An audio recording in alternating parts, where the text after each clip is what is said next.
Tuwing pasukan, karaniwang problema raw ng mga estudyante ang hangover mula sa mahabang bakasyon. Kung paano ihahanda ng mga magulang ang kanilang anak sa pagbabalik eskwela, alamin sa balitang hatid ni Mav Gonzales. Buwan na naman ng Hunyo, ito na ang hudyat ng pagtatapos ng mahaba-habang summer vacation ng mga estudyante.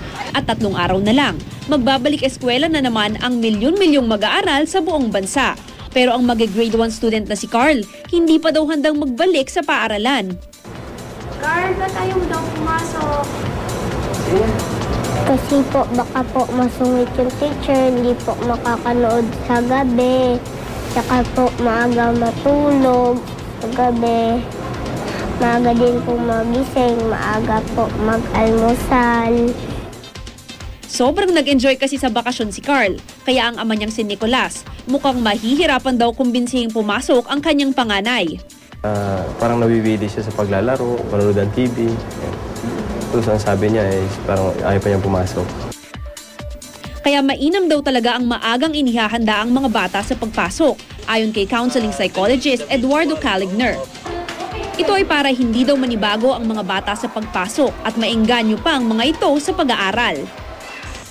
Totoo nangyayari yan, yung mga nagbakasyon ng matagal, nagpunta sa Boracay o nagpunta pa sa ibang bansa, no, kung kaya nilang bumiyahe ng malayo o meron silang sapat na kakayahan, para maiwasan yung difficulty in adjustment. No? Mahalaga na siguro mga 2 weeks before the opening of classes, yung mga magulang ma-prime na nila, no? Maihanda na nila yung mga bata. Ang payo ng eksperto, sanayin na ang bata sa ritual ng paghahanda sa eskwela. Isama sila sa pamimili ng kanilang gamit sa eskwela. No?